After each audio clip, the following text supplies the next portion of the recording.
remédio, eu tive uma crise horrível, eu fui parar no hospital e só lá eu tomei o remédio. E não foi nem o que eu já tinha na bolsa, foi o que a médica me deu na hora, porque ela falou, olha, ansiedade, pânico, foi isso que você teve. Então, eu era muito resistente à ideia do remédio. Depois que eu tive essa outra crise, né, e obviamente eu não queria voltar naquele psiquiatra porque eu não tinha gostado dele, aí eu fui em outra. E essa foi maravilhosa, porque eu me senti muito acolhida com ela. Eu já tinha, na verdade, ela foi uma indicação da psicóloga que eu fui. Então, eu fui naquele psiquiatra, aí depois daquele psiquiatra eu fui numa psicóloga, e essa psicóloga me indicou essa psiquiatra.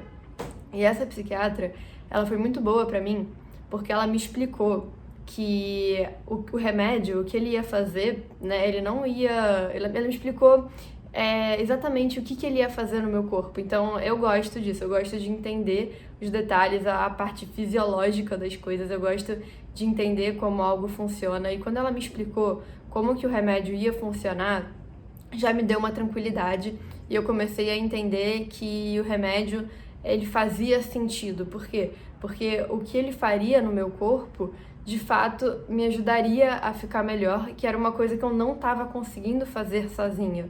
E por mais que eu estava sofrendo muito e rejeitando o remédio, conversando com ela, né, depois de tantos momentos exaustivos, depois de me recusar a tomar o Rivotril, me recusar a conseguir iniciar essa medicação desse SOS, ter ido parar no hospital mais de uma vez, eu já tava assim meio calejada daquilo. Eu tava sofrendo muito, eu só queria que aquele sofrimento acabasse, né?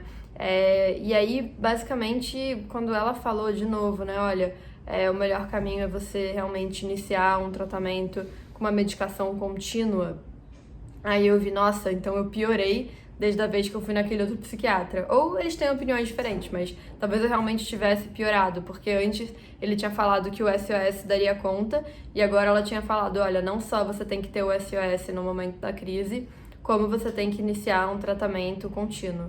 E eu fiquei muito resistente a essa ideia também. E ela conversou comigo e me explicou que o fato de que eu já estava com dificuldade de trabalhar, de ir pro trabalho, de voltar sozinha, de fazer as coisas sozinhas, né? Que eu já tinha perdido toda a minha independência, morrendo de medo de enlouquecer, perdido completamente a confiança no meu corpo e na interpretação dos meus pensamentos, que se eu não iniciasse a medicação agora, talvez eu não tivesse força para melhorar e continuasse piorando continuamente.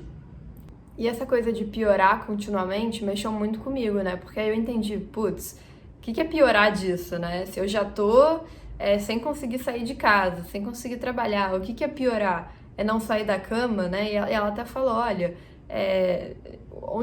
você quer correr o risco de piorar? Ela inclusive me falou, se você tivesse começado mais cedo um tratamento com a terapia cognitivo-comportamental, se você tivesse feito isso antes, talvez você não tivesse chegado a ponto de precisar do remédio. Mas você chegou num ponto que você tá tão fraca e com tanta falta de confiança em você mesma, tão abalada pelas crises e cada vez elas se tornando mais frequentes, que você tá muito fundo nesse ciclo da síndrome de pânico. E se você não começar o remédio, vai ser tão difícil sair que você pode realmente começar a piorar. E aí ela me explicou que o remédio não era para eu entender ele como algo que fosse estar me sedando, e sim como uma muleta, né? Você não coloca a muleta pra você parar de andar. A muleta não é uma cadeira de rodas, né? Você coloca a muleta pra te dar um apoio, te dar o sustento que você precisa pra continuar andando.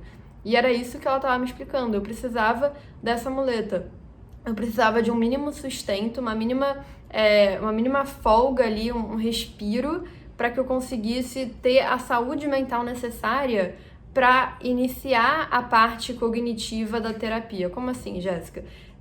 Obviamente, se você está planejando melhorar do pânico e é sem remédio, com algum tipo de terapia. Você vai mudar o seu sistema de crenças, você vai se reestruturar, você vai tomar decisões na sua vida, você vai mudar seus hábitos. E o que ela me explicou foi, se você quer chegar nesse ponto de conseguir reestruturar suas crenças, mudar os seus hábitos, melhorar a partir de uma terapia, você precisa ter força para tomar essas decisões, fazer essas mudanças e hoje você não tem força nem para sair de casa.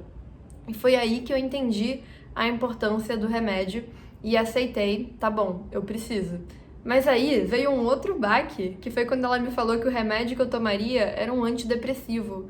A vida inteira eu sempre tive muito medo da ideia de antidepressivo, de depressão como um todo. Depressão como um todo sempre foi uma coisa muito difícil na minha vida por 2 motivos. O primeiro é a minha mãe teve depressão quando ela se separou do meu pai, e foi um momento muito difícil pra mim, porque ela só tinha eu e minha irmã, né, ali com ela dentro de casa, então a gente via quando ela tinha as crises, a gente viu ela na cama o tempo todo, então foi muito difícil, principalmente pra mim, eu não posso falar pela minha irmã, lidar com a depressão da minha mãe.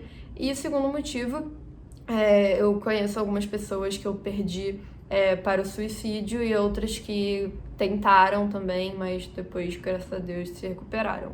Então, a depressão sempre foi algo muito pesado pra mim, difícil de lidar, eu sempre tive muito medo da depressão. E saber que eu ia tomar um antidepressivo me deixou apavorada. Tipo, mas eu tenho depressão? Por que eu vou tomar um antidepressivo se eu não tenho depressão? Depressão? Não. Antidepressivo? Não. Assim, eu fiquei bem nessa, sabe? Fiquei bem reativa. Tipo, não na frente dela, mas na minha cabeça eu tava, meu Deus, eu vou tomar antidepressivo. Antidepressivo, olha o nível que eu cheguei. Meu Deus, eu vou tomar antidepressivo, que coisa horrorosa. Era isso que eu sentia e que eu pensava. E aí, é interessante como a gente percebe, né? Hoje eu percebo que tudo isso era o tabu e o tal do estigma que a gente tem no Brasil com relação à saúde mental, porque eu achava que antidepressivo era um absurdo e depois eu fui entendendo que não era. Inclusive, uma série que eu tava assistindo por acaso naquela época, que me ajudou muito a lidar com isso, é uma série que chama Crazy Ex-Girlfriend. Gente, foi mal, eu realmente não sei o nome em português, mas depois eu vou pesquisar. E é uma série que tem no Netflix. Enfim, traduzindo literalmente, é A Ex-Namorada Louca, só que eu não sei se é esse o nome que deram no Netflix em português, mas eu acho que não. E a série é muito boa, e uma das coisas que acontece na série é que a menina percebe que ela vai precisar começar a tomar antidepressivos. E aí, cara, ela faz várias musiquinhas sobre os antidepressivos, assim, e ela traz de um jeito divertido que me ajudou a aceitar um pouco melhor a ideia do antidepressivo. E outra coisa que começou a me tranquilizar, que assim, tudo bem, a médica fala, Jéssica, você vai tomar antidepressivo, mas não é porque você tem depressão, é porque você tem ansiedade, é uma coisa, ajuda, mas eu ainda fiquei, meu Deus, antidepressivo. Uma coisa que me ajudou pra caramba foi quando eu peguei a bula, eu li a bula, eu li ela e eu vi ali escrito bonitinho, esse remédio é usado para tratar, 2 pontos. E aí tinha uma das coisas exatamente síndrome do pânico, que é exatamente o que eu tinha. E aí tá bom, é um antidepressivo, mas está escrito na bula que ele trata exatamente o que eu tenho. Isso me tranquilizou bastante.